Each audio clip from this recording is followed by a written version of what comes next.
Hello, I'm Mijun from the University of United States Stock Theory. I focus on the fundamentals of investing in United States stocks. Let's start today's United States stock news for July 9th. Welcome again to Mijun, where we stick to the basics of United States stock investing as always.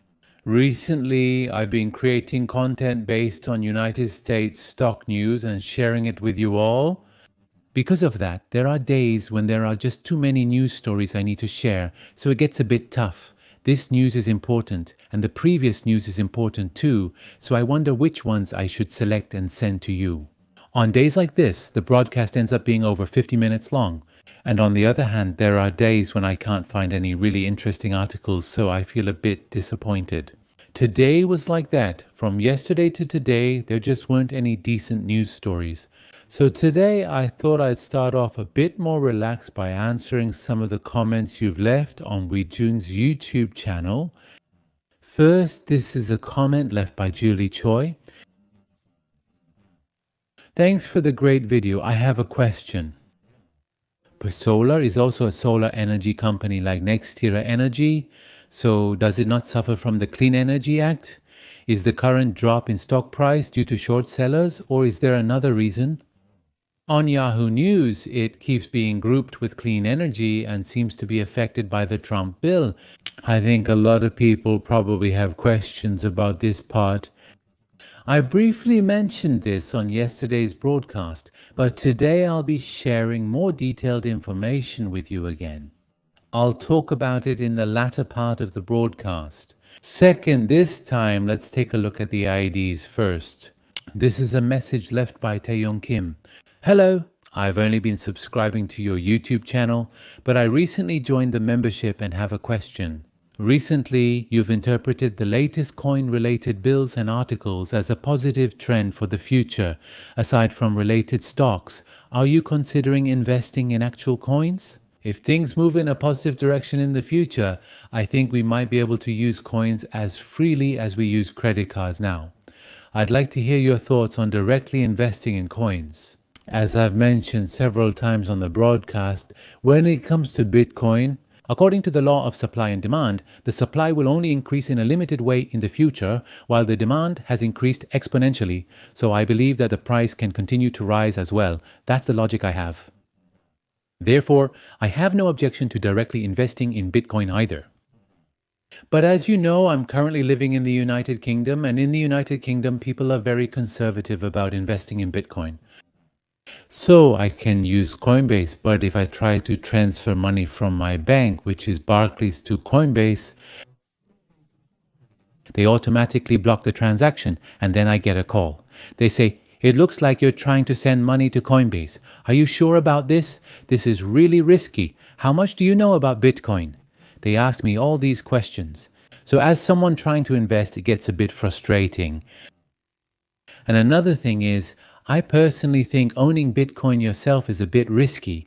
It's just like owning a physical item, so there's always the risk of losing your Bitcoin. Even if you store it on a hard drive, you could lose it, and if you keep it in a wallet, it could get hacked.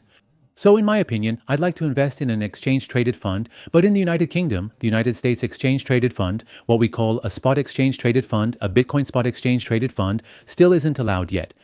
As far as I know, it's the same in Korea. So I'm forced to invest in leveraged ETFs. I'm also investing in related stocks like Coinbase and Strategy. That's how I can explain it. I'm moving to Malaysia in August, and if Malaysia allows investing in Bitcoin ETFs, my thoughts might change a bit then. Alright, let's take a look at the next comment and also check out this person's identification for a moment. This is a valuable comment left by Mr. John Lee. Thank you for another great video today. For some reason, I find it difficult to rebalance and to sell stocks to increase my cash holdings. That's what he said. Why is it so hard to rebalance and to sell stocks? It's because you keep looking at your returns. Let me give you a tip that I use myself. I actually don't really know the returns of individual stocks. I never look at them. I only check one thing. There's a feature in the Securities app that shows the status of the assets you hold like this. For instance, a month ago, I had 1 billion won. Now I only check if it increased to 1.05 or 1.1 billion, simply monitoring the change in the total amount. In the end, the most important thing isn't the rate of return, but whether the assets I have are steadily increasing. That's all I need to care about. If you focus only on the overall picture like this, things like the rate of return on individual stocks or how many you own become much less important. And there's one more method that I use. When you start a new day, imagine that you've gone to the racetrack. I've used this analogy before, but in my view, investing in stocks is just like going to the racetrack and betting on the fastest horse. When 10 horses start the race, you're basically betting every day on which horse will come in first. That's how you should see it. And the stock market, since it has a beginning and an end, is just like horse racing. But the part we don't realize is that if we don't sell, we end up investing in the same horse the next day as well. So we invest in today's race today. And now let's say the name of this horse is Nvidia. But if Nvidia wins today, there's a high chance it will win again tomorrow. Most people don't sell and just hold on to this stock. Now there's one thing we need to consider here. This is about the winning horse, When a horse wins, this horse gets extra weight. So its weight increases. It has to carry a bit more load and participate in the next race. And if it comes in last place, that means its value has dropped. In this case, they reduce the weight it carries. Its valuation decreases a bit. In this way, they slightly adjust the winning chances in horse racing. I think that's what valuation is.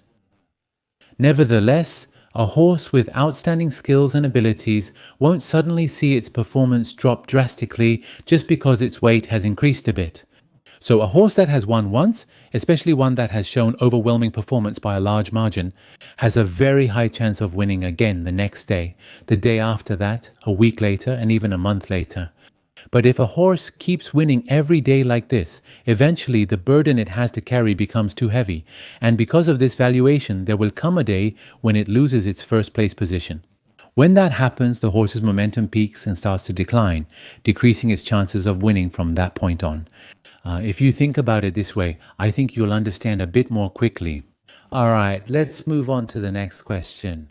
All right, this is from someone using the identification Young SC4NM and also the beautiful identification Purunar. Hello? Every day I check out the banding news you share, so I usually get a light preview of the videos that will be uploaded that day. Still, I try to focus more on the videos that you, Chief Executive Officer, personally select, so I make sure to watch all of them on the same day, even if I have to speed up the playback. I wanted to point out that recently the videos are being uploaded later than usual, which is somewhat disappointing. I'm sure you're not uploading them late on purpose, but when the videos are uploaded after the market opens, it's hard to fully concentrate because I end up checking the market trends or stock prices while watching, or I get distracted by new banding news that comes up. And above all, by the time I finish watching the video, it's almost midnight, so I'm really tired, and it's not easy to make proper investment decisions. Anyway, I kindly ask you to upload the videos as early as possible before the market opens. You left a very polite comment, and 24 people even liked it. So it seems that a lot of people are hoping that the broadcast time could be moved up a bit. If I may offer an explanation about this part first. I start preparing for the broadcast at 5 a.m.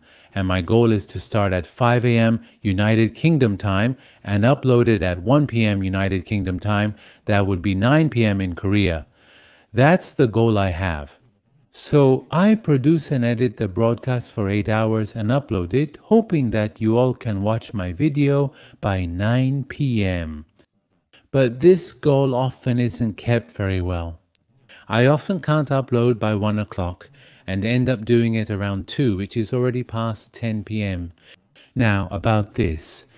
Starting in August, I'll be moving to Malaysia, and in Malaysia, the place I'll be staying is Kuala Lumpur, which is Kuala Lumpur. There's only about a 1 hour time difference.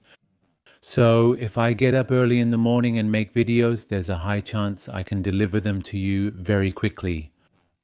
And I mentioned before that the character of the Mijun channel would change a bit, right? So what about the investment related content? From now on, I'll be focusing on the Mijun membership, and as for the Mijun channel, I want to cover a wider variety of topics like overall success and happiness in life. So the videos related to United States stocks will be reorganized a bit. First of all, I'm planning to send you a podcast early in the morning to summarize and share the previous day's content with you as soon as possible. My wife and I will gather the 5 most important news stories of the day and deliver them with our voices. We will produce it as a podcast and deliver it to you very quickly during the morning hours in Korea. That way, you'll be able to quickly check and see, oh, these were the highlights in the United States stock market yesterday. And then I'll make one more video. In this video, as you know, I read a wide variety of articles these days, but I'll select just one article and make another video about 10 to 20 minutes long, where I do a more in-depth analysis of that article. I'm also planning to send this video by lunchtime in Korean time, but I'm not sure if it'll work out. Anyway, just like now, videos being uploaded late at night will only happen until the middle of August.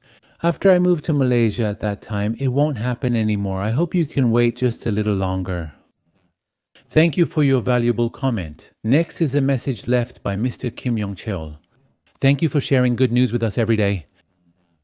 I joined Mijun and I'm getting used to it by watching the content one by one. However, sometimes I can't watch everything when I'm busy, so could you please introduce again the content that I should definitely watch each day? I think you mentioned it before, but I can't find it, thanks. I have some good news about this part. Recently, so many people have joined the Mijun membership. For the new members, the managers in charge of banding who help me are making a video. So a video on how to best enjoy Mijun's content and how to use it will probably be released as early as today or at the latest by tomorrow. I think it would be great if you could wait just a little bit longer. Next is a valuable message left by Baek Song-gil. For me, the broadcast automatically comes out in English. What should I do if I want to watch it in Korean? That's the question he asked. There are probably others experiencing the same issue. Recently, YouTube updated its system. Recently, I discovered that YouTube updated its platform so that videos uploaded by YouTubers like me can now be viewed in languages other than the creator's native language. In this case, you can choose the language yourself. How do you do it? If you look at the screen here, you can see the settings symbol. When you click this icon, you'll see various settings options. In the past, there were only subtitles here. Subtitles are captions, right? So there used to be a feature where you could choose whether you wanted to see these captions in Korean or in English. Now a new feature has been added. If you look here, you'll see there's something called an audio track. With this audio track, you can watch the video in Korean, or if you prefer, you can also watch it in English. Let's play it once, okay? The structure is that the United States government imposes a separate tax of $250,000. Well, of course, since it's not my voice, it feels a bit awkward, but the translation and the way it speaks are actually very natural. So, if any of you want to listen to Mijun's videos in English, you can change the language to English and watch them like this. I wanted to let you know about this feature. If you don't want English and want to listen in Korean, just click on Korean Original here and it will immediately switch to Korean. It's a system where you pay taxes in dollars. As a result, I think it would be good for this American company to take note of this part. I've read a lot of comments today. Now let's move on to the prepared broadcast. July 9th, today's big news. Let's start the news right away. Then, let's go over the market conditions of the United States stock market from yesterday. First, if you look at the map of the S&P 500, yesterday was mixed. About half of the stocks fell and about half were in green. But if you look closely, it seems like there was a bit more green. Unfortunately, the semiconductor and artificial intelligence beneficiary stocks that we favor were generally not in a bad mood. That's how we can sum it up. It's the same when you look at the movements by index. Yesterday, small cap stocks performed well, rising by 0.77%. Microcaps, even smaller, went up 0.72%. The favored Nasdaq 100 saw a slight 0.06% increase. Meanwhile, the S&P 500 and Dow Jones experienced minor dips. And if we look at the sector performance, it's the same story. 4 sectors went up while the rest went down, resulting in a mixed day with clear differences between sectors. That's how you can look at it. The breadth of the market actually widened yesterday. It's showing 72 to 32, and the percentage of stocks with a good long-term trend also rose slightly from 57% to 58.16% yesterday. You can see that there wasn't much change. Now, the fear index also dropped again to 16.32. So you can see that there aren't many investors predicting a sudden change in the market in the short term. Next is the fear and greed index. It dropped to 74. It's dropped one level compared to yesterday. So, again, there aren't any significant changes being observed. Next is the market score provided by Choice Stock. It's 92. Yesterday it was 91. So, while it remains in the greed stage, it's signaling to us that there are currently many stocks that have risen excessively. Well, even so, I keep telling you that I'm not too worried about it. There is a possibility of a technical correction in the short term. But even so, right now, there's so much cash outside the stock market that if stock prices fall, it actually means there could be money coming in. Therefore, my personal opinion is that if prices fall, people will buy again, and if they fall again, they'll buy again, so the possibility of a sharp and long-term decline is very low. Now, let's take a look at the performance of Mijun's top picks from yesterday. About half went up and half went down. AMD performed best yesterday, creating a positive trend with a 2.24% increase. B2 gained 1.39%, Tesla 1.32%, Nvidia 1.11%, Celestica 1.10%, 0%, Uber 0.83%, Grado 0.68%, Trade Desk 0.64%, Palantir 0.42%, Meta 0.32%, and Strategy 0.32%, all finishing higher. The rest of the stocks are in the red. Bitcoin dropped by 0.12%, but it's still at a high level of 108,800. Taiwan Semiconductor Manufacturing Company is down 0.57%. Coinbase down 0.64%. Broadcom down 0.87%. Alphabet down 1.37%. Vistra down 1.82%. Amazon down 1.84%. Talon Energy down 2.68%. Nextracker down 3.78%, and First Solar is down 6.54%. So both Nextracker and First Solar, as well as other clean energy and solar related stocks, saw a significant drop. It can be wrapped up like this. The first article prepared for today is news related to First Solar. As you all know, First Solar's stock price dropped a lot yesterday. So I looked up some related articles, but there wasn't any proper information. So I have no choice but to share an article I wrote myself with you all. If you see Mijun special content written here, it means it's an article I wrote myself. On Tuesday, July 8th, Persola's stock price plummeted by up to 6.54% due to this reason. It's because President Trump issued an executive order to end clean energy tax credits early and enforce them strictly. That's how you should understand it. So, investors who are investing in clean energy, due to the reduction of federal government support, the growth of the solar industry in the United States may slow down. They are concerned that there could be a blow to new project orders and profitability. That's how you should see it. Additionally, tariffs are also a concern. Starting from August 1st, new tariffs ranging from 25% to 40% will be imposed on solar panels from 14 countries, mainly in Southeast Asia. So, as the burden of supply chain costs and market uncertainty are reflected, the stock prices of clean energy-related companies have generally declined. That's how we can sum it up. Now, let's go over the key points that were announced on July 7th, local time in the United States.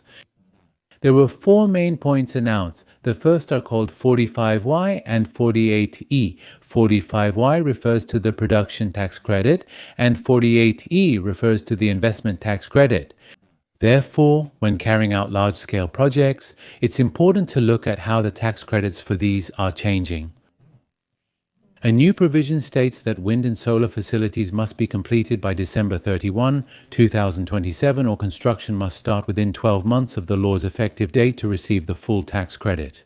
Now, it's 12 months after the law takes effect, right? The effective date of the law is immediate. So, if the law goes into effect on July 7, 2025, that means, in the end, you have to start construction within 1 year to receive the full 100% tax credit. It's quite strict. And the second one is 25D. This is for residential use. For residential solar panels, you can receive a 30% credit. That's what this provision says. This isn't related to Pure Solar. Pure Solar isn't suitable for residential use. They're presenting a very special product using corneas. Pure Solar's product is a utility scale solar cell. That's how you should see it. So that's information you can ignore. If you look at the third category, there's 45X. This is the most important one. It says domestic module production credit. Solar components are currently being phased out gradually. Since it drops from 100% to 75%, 50%, and then 25%, it's a really big negative factor. But the problem is, as you can see here, it starts to decrease gradually from 2030, so we can infer that the current tax deductions can be received as they are until 2030. And it says here that there will be regulations on foreign entities of concern or foreign entities of concern. What this means is that if you use supply chains from China or Southeast Asia, there will be restrictions on credits. This kind of clause is included. In this case as well, for someone like Pure Solar, since manufacturing is done within the United States, there won't be a significant impact. Then let me summarize. So what about Pure Solar? Based on the company's 2025 guidance, the operating profit is expected to be between 1.65 billion and 1.7 billion. 45X tax credits account for a huge portion, about 35% of sales. That's a massive amount. This means Pure Solar is receiving a lot of tax credits through 45X. Now, what about the production credits for solar modules? They're only expected to be gradually reduced from 2030 to 2032, so they've avoided a direct hit. It's important to note that there won't be any changes for the next 5 years. However, the sharp drop in stock prices yesterday seems to reflect investors' concerns about the reduction risks for 45Y and 48E. But even in this case, for Pasola, it's about the total contract backlog, which is also called the backlog. There are 66 gigawatts. Most of these projects are scheduled to start construction before 2027. Now let's go back up and take a look. In this case, it says that the application timing is immediate, and if a wind or solar power facility is completed by December 31, 2027, or if construction starts within 12 months after the law takes effect, the full amount can be deducted. Now, there's this kind of information. So in the case of Pearl Solar, it's not a completely hopeless situation.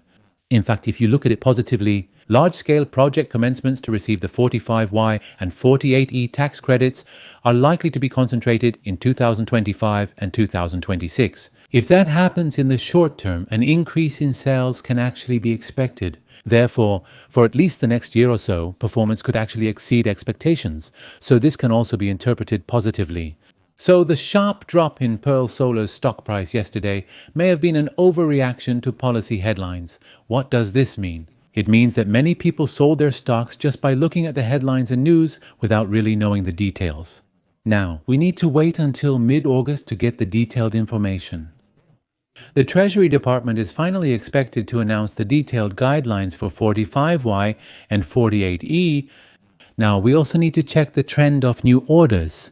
Therefore, if positive news comes out in the future, I believe a rebound will be possible even in the worst case scenario. That's how much I'm anticipating it.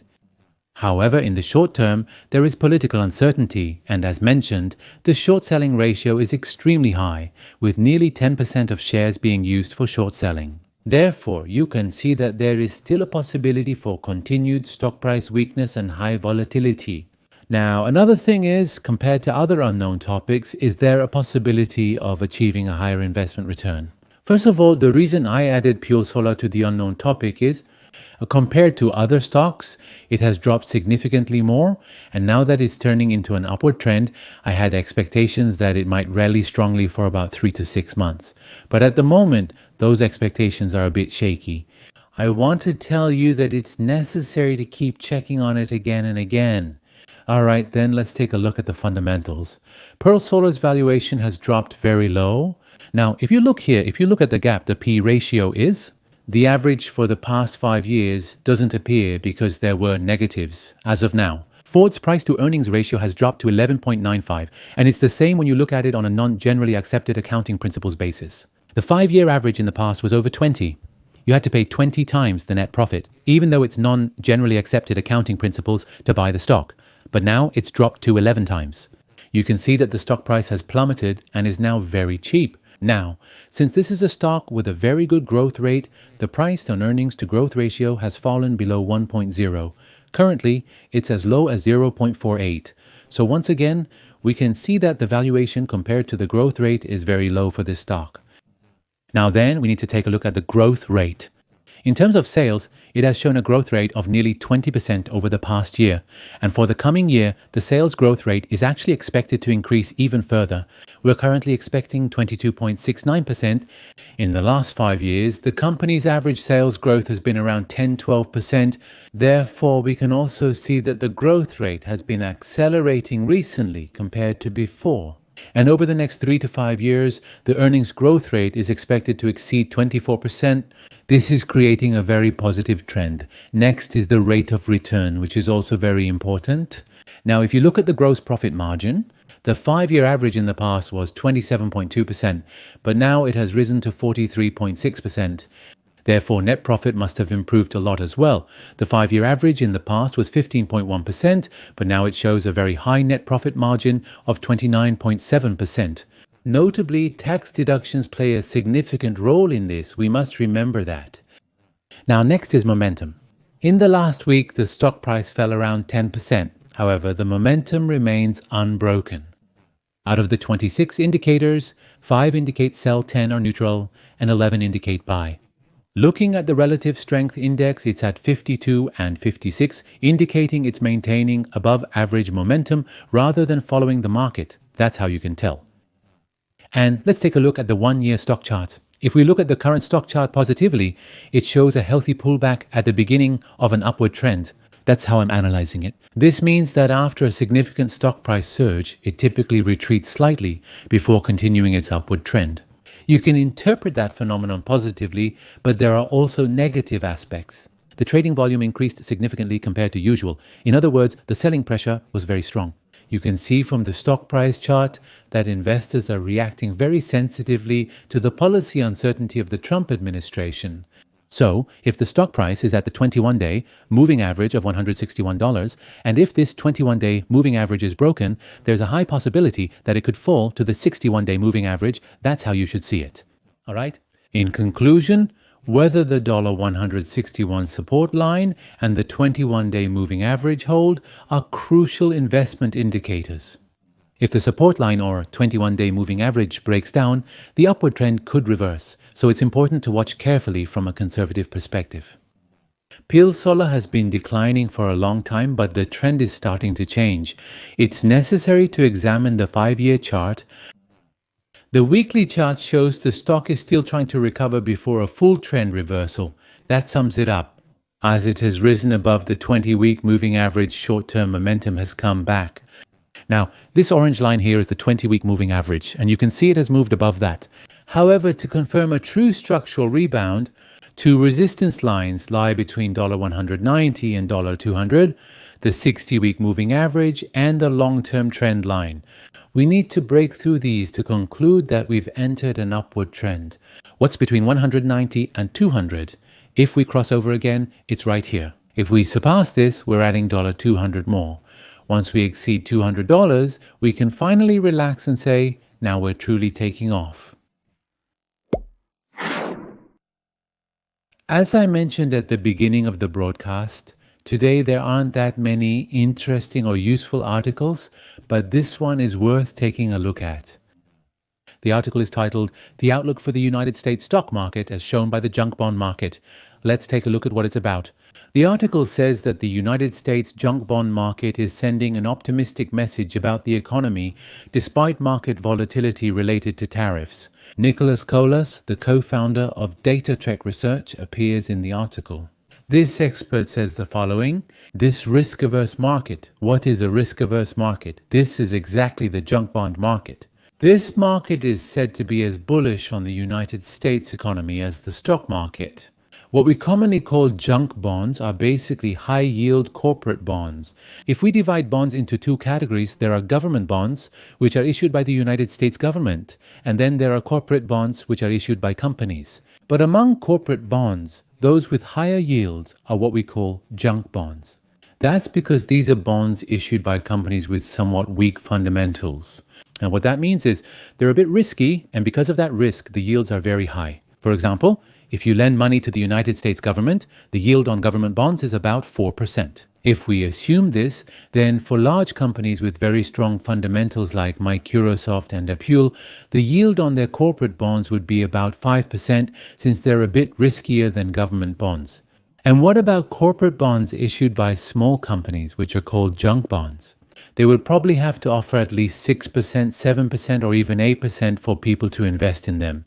In this way, junk bonds are very sensitive to risk because if the economy gets worse, these companies can experience a lot of volatility, and in the worst case, there could be a bank run or even a default. That's why they're considered risky assets and are seen as highly risk-averse investments. Now, this spread or risk premium is said to be at a historically very low level. So what does this mean? As I mentioned earlier, there are yields for government bonds and junk bonds, and when the gap between them widens, it can be interpreted as a prediction that the United States economy will be in very bad shape in the future. Now, that's because when there are concerns that the economy will get worse, naturally, the popularity of junk bonds drops, and nobody wants to buy junk bonds. When that occurs, they must increase yields to attract investors. But right now, historically, this difference is very small. Whether you invest in government bonds or junk bonds, there's not much difference in the yields. That's what they're saying. Therefore, this suggests that junk bond investors are not expecting a recession despite President Trump's tariff policies. We can summarize it like this, right? Now, I have a picture here, so let's click on it. It says United States high yield corporate bond spread over Treasury. Now, what this means is, compared to government bonds, this shows how much more yield you get if you invest in corporate bonds, especially junk bonds. Historically, the average is very low currently. It previously reached this level but has dropped considerably. It has dropped to 2.88. Whether you invest in government or junk bonds, you're only getting about 2.8% more, according to current reports. Therefore, the junk bond spread has fallen to 2.88 percentage points compared to United States Treasury bonds. This is the lowest level since last January. Historically, this is a very low level. Nicolas Colas. The high-yield corporate bond market is currently reflecting the same kind of optimism that large-cap United States stocks are showing. Right now, the United States stock market is also on a strong run, and corporate bonds are performing just as well. Now, what that means is bond investors are generally a much more cautious group than those who invest in stocks. They invest in bonds because they don't like taking risks. But even these cautious bond investors are feeling very optimistic right now. What that means is it's a bullish signal for the stock market. Therefore, it can be interpreted that the possibility of the United States economy slowing down significantly in the near future is very low. Next, Vanguard's senior portfolio manager Michael Zhang appears, and Michael Zhang also says this. He emphasizes that while tariffs are important from the perspective of the United States economy, they are at a manageable level. Our view is that the current level of tariffs being decided will not trigger a recession in the United States. According to Michael Zhang, if concerns grow about scenarios that could trigger a recession, high-yield bond spreads. This refers to how much more yield is given to junk bonds, as we discussed earlier. As this increases, it could negatively impact the investment returns of junk bonds. What this means is that the price of junk bonds drops sharply. But so far, 2025 has been a good year for junk bonds. The popularity and prices of junk bonds are rising, so you can interpret it the other way around. Now, according to Michael Zhang, high-yield bond spreads are generally low, and according to his view, since it looks like the United States can avoid a recession, he argues that junk bond spreads can remain low for the time being. There are clouds in the sky, but it's not a storm. The economy will probably slow down due to tariffs, but it won't reach the point of a recession. So we can't completely ignore the impact of tariffs. But there won't be a big enough problem to push the economy into a recession. That's how it wraps up. I'll finish by summarizing my personal opinion. Let me summarize the future of the United States economy as shown by the junk bond market in the article above. A gradual slowdown is possible, but a recession seems unlikely. That sums it up, doesn't it? What about the gradual slowdown of the United States economy? The decline in inflation and the possibility that the Fed could further cut interest rates could serve as reasons for this. Therefore, a slight economic slowdown could actually be seen as a positive thing. That's one way to look at it. Because this is a Goldilocks situation, it's not too hot, but at the same time, the economy isn't going into a severe recession either.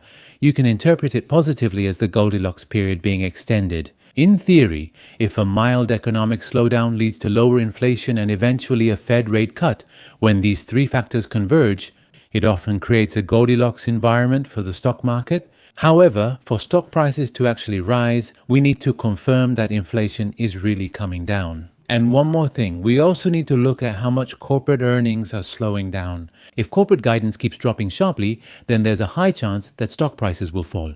So inflation is very important. The May Consumer Price Index only rose 2.4% compared to last year. The Fed's target is 2.0, right? So the gap is narrowing as time goes on. And the June Consumer Price Index is scheduled to be announced on July 15th. If the June Consumer Price Index and personal consumption expenditures indicators drop to the low to mid 2% range, then we can say that people's belief in disinflation and falling inflation could grow stronger. In the dot plot announced by the Fed in June, they said that they could cut rates about twice in 2025. Now, if we continue to see inflation dropping like this, there's a high possibility that at least 2 rate cuts will be implemented within this year. Therefore, I emphasize that inflation is the most critical factor currently. Now, however, if inflation remains higher than expected and rate cuts are delayed, or if there's only one rate cut or something like that happens, the stock market could become more volatile in the short term. So, from an investor's perspective, the upcoming economic indicators will be very important. We must monitor gross domestic product employment reports, consumer price index, personal consumption expenditures price index, and other employment, economic, and inflation indicators. We really need to see whether the United States economy is making a soft landing, whether the downturn is getting too severe, or if inflation is actually accelerating. And there's one more thing. As I mentioned earlier, it's very important to see whether companies' earnings are being maintained and at least whether their guidance is being sustained. The last content prepared for today is the Mijun podcast. Today's main topic on the Mijun podcast is Meta. Meta has been a hot topic lately. One of the biggest reasons is actually an article from Reuters that was published yesterday. Mark Zuckerberg is now working for Meta's superintelligence team. The article says that he's checking out all the top artificial intelligence talent in Silicon Valley. If you look here, you can see all the names of the people. I don't really know these people, but if you look here, the report says they're sweeping up all the top minds related to artificial intelligence. So today I found an analysis article related to this, and I'm thinking of sharing it with you in the form of a wee Zoom podcast. For those of you who are investing in Meta or are interested in Meta, I think this will be useful information, so please listen with interest. That concludes today's broadcast. We hope you found it useful for your investment activities. I would appreciate your valuable likes and, although it might be a bit of a hassle, your comments as well. Let's all keep going strong together until the day we can all retire through investing in United States stocks. Have a happy day. Thank you.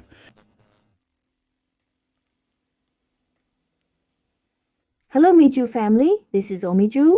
Today I'm going to take a deep dive into a meta-analysis article from Noah's Ark Capital Management. Meta has been aggressively investing in artificial intelligence and recruiting top talent lately, and this article discusses how that's being viewed. I'll break down the key points about what Mark Zuckerberg's big picture is in trying to regain artificial intelligence leadership and give you just the core insights. So, what's the conclusion of the article? It's a buy recommendation. The reasons are Meta's investment in artificial intelligence recruitment of top talent and Mark Zuckerberg's incredible focus. Those are the main points. In fact, the stock price has risen 25% since the start of the year. According to the articles, Mark Zuckerberg is described as having practically staked the company's fate on this. They even say he's sparing no expense to build an artificial intelligence Avengers dream team.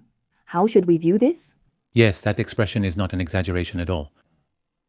We should see it as Mark Zuckerberg putting everything he has into creating an artificial intelligence model, even the company's future and even his own legacy. In fact, within just 25 years, he's pouring $60 to $72 billion, almost 100 trillion won of our money, into data centers and hardware. And in the long term, he plans to spend hundreds of billions of dollars. When you compare this to competitors like OpenAI, you can clearly see how powerful Meta's ability to generate revenue and its user base of billions on Facebook, Instagram, and WhatsApp really are. I see. The decision to release the large language model, like artificial intelligence model as open source, known as the open science strategy, is a bit unusual. Isn't it too risky to just give away core technology like that? What do you think about this? Actually, this could be a very clever strategy. While other companies are hiding their technology, Meta is showing that they're open, trying to win over the developer community and grow their ecosystem. In the end, some of the best artificial intelligence models will become open source. That's what they're betting on. And even if they make their technology public, they're confident they can use it to improve ad targeting, enhance virtual reality artificial intelligence experiences like Meta Glass, or make money with new artificial intelligence products. Especially if the future of artificial intelligence is going to be more about visual interfaces, in other words, meeting with virtual reality artificial intelligence, then Meta is in a pretty advantageous position. Wow. They're growing it as open source and planning to make profits within their own platform. That's the big picture here. But was there any particular reason that made them become this aggressive? The article mentioned something called DeepSeek risk. What is that? Yes, that was another important point. The Chinese startup DeepSeek reportedly created a model on the level of generative pre-trained transformer at a much lower cost. That was pretty shocking news for Western artificial intelligence companies. Companies began questioning their efficiency, a concern known as the DeepSeek risk. Meta swiftly addressed this issue. Scale Artificial Intelligence, an artificial intelligence training data platform, received an investment from Meta for a 49% stake, valued at $11.3 billion, implying a total company valuation of nearly $30 billion. Yes, and They didn't stop there. They also brought in Scale Artificial Intelligence's 28-year-old Chief Executive Officer, Alexander Wan, and made him the head of the Iron Artificial General Intelligence Research and Superintelligence Lab. Scale Artificial Intelligence is the best when it comes to data labeling. In other words, creating artificial intelligence training data. Additionally, they're investing $40-50 million annually to acquire the best data. They're even working on bringing in artificial intelligence giants like Daniel Gross and Nick Friedman. They might even offer top researchers $50 to $100 million, along with signing bonuses, and there are already rumors that they've brought over quite a few key people from OpenAI. a signing bonus of $100 million. How much is that? Is it really well over 100 billion won? Wow, the investment in people is truly beyond imagination. So that's why acquiring Scale Artificial Intelligence was so important, because of their data labeling technology, right? To build the best artificial intelligence model, you ultimately need the best data, so they've secured that. Bringing in the Friedman can help create the best developer ecosystem. If there are even rumors inside open artificial intelligence about a talent exodus, it shows that this artificial intelligence war is ultimately a battle over who can recruit more and better talent. Just like a real sports team. I see. But even though they're spending money like water, some articles are pointing out that Meta's stock price might be too high. Indicators such as the Chaiking Alpha Quilt rating and the 5 PE, which divides enterprise value by pre-tax operating profit, are reportedly high. This is a bit concerning. How should we look at it? The current valuation is high and burdensome. However, the article suggests focusing on its growth potential. The expected average annual earnings per share growth rate over the next 5 years is 16.77%. The company's earnings per share growth rate of around 24-25% over 1 year significantly outperforms the industry average of 10%, and its rate is much higher than the 11.15% industry average. So, if you look at the price-to earnings to growth ratio, which takes this growth into account, it's 1.71. Compared to the sector's 1.44, it's not considered excessively high. If this artificial intelligence strategy works well, the price-to earnings to growth ratio could go up to this level. Then you could interpret it as having about 17% more room to rise compared to the current stock price. And things like recruiting those key talents I mentioned earlier are actually intangible assets, right? This kind of value might not have been reflected in the stock price yet. The price tag looks expensive, but that means the growth engine is just that powerful, right? But are there still any risk factors? Things can't always go smoothly. Of course there are. The biggest one is definitely execution risk. Those highly paid talents have to actually deliver results that meet expectations. People like Alexander Wang, Daniel Gross, and Nefri Tman. And the new team and the existing team might not fit culturally, or there could be some internal friction. You can't ignore that possibility either. In the end, all of this is basically a bet on the abilities of the director, Zuckerberg. A bet on the director's abilities, yes. But on the positive side, there's also the founder effect. According to studies, companies led directly by their founders tend to perform better than those run by professional managers. Founders tend to think of the company like their own child and really pour everything into it. Chokyo appears to be in that exact situation currently. If you look at how he overcame big crises before, like switching to mobile or competing with other social media, I think he'll eventually pull through in this artificial intelligence war too. That's how this analyst sees it. Yes, after reading this analyst report today, I can really feel that Meta is pouring everything into regaining artificial intelligence leadership. The valuation is a bit burdensome, but the growth outlook is so good, and the variable of Zuckerberg also gives us hope. That's right. So, the article is ultimately maintaining a opinion on Meta on the premise that the artificial intelligence strategy will be successfully realized. This artificial intelligence investment could be a decisive game changer both for Zuckerberg personally and for the company Meta itself. That's how I see it. Since the existing business is already so solid, adding the tremendous growth potential of artificial intelligence creates an even stronger picture. How will Meta's aggressive open source strategy and massive investments affect competitors like Google and OpenAI in the future? It will be really interesting to see if those companies change their model disclosure policies or investment strategies in the future. That's all we have prepared for today. Mijun family, thank you for joining us today. Thank you very much. Thank you.